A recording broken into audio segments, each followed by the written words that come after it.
Hi guys, here's another speed comparison. Now this is going to be with the new iPhone 5S to the Samsung Galaxy S4. Before we actually get started, since this always seems to be a point of controversy, you'll notice that if I get a little bit closer, that my S4 is on LTE, so it's connected. It is not connected to Wi-Fi. You'll notice here my note is also, my iPhone 5S is connected to LTE as well. You also notice that there is, I'm not really selected or connected to Wi-Fi there. So what we're going to do is we're just going to start up speed test, right? Now again, not too scientific, but it's what a lot of consumers look at when they're using phones. So some people will argue that it may or may not be accurate, but the test is the test. So I'm going to start out speed test on both phones. And I'm going to say OK. And we're going to see how quickly they perform. Same area, same network carrier. So 5, 4, 3, 2, 1. So the ping test much faster on the Note. I'm sorry, on the S4. And you'll notice that I'm getting 44 megabit downloads. Still waiting for the iPhone 5S to catch up. But the iPhone is not doing that bad. But still notice the difference. 43.98 megabit downloads versus 32. So there's still a significant difference. We'll notice that my upload speeds are of 17.5 megabits, while the iPhone 5S is barely 8.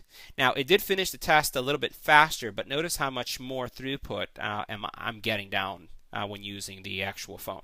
So the next test we're going to do is I'm going to enable the Wi-Fi, and then we'll do a Wi-Fi test. All right, so what I'm going to do is show it once again. Both of these guys are on Wi-Fi, right? You'll notice the Wi-Fi signal. And what I'll do is I'm going to run them individually just to make sure that they're not competing for network bandwidth in any way as they're doing the test. So I'm going to hit the begin test on the iPhone 5S.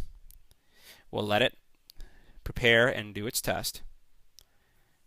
One of the things that you'll notice is that from a ping perspective, it has decent speed there. You notice that it's coming up to 20 megabits, which is nice. I have a 50 megabit connection at home. 19.75 download, which is good. And then my upload is at 10.23. Okay, so that test is done. Now let's look at what happens with the S4.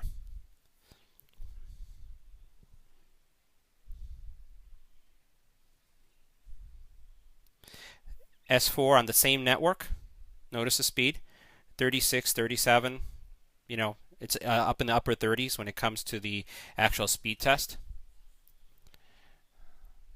It's taking a little bit longer, but it's moving more data.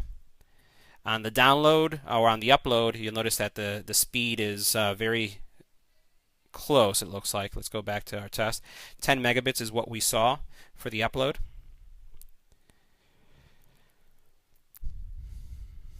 And we'll let that finish. And as that's completing the test, because I'm getting some updates on my phone, you clearly can see that 10.4 megabit downloads versus a 10.23. So they're really close on the actual uploads.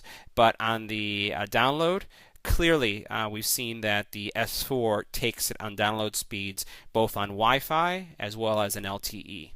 Hopefully they'll come out with a patch to make the iPhone faster. It's a shame because this is a better chipset, and you would think that it would process information a lot faster.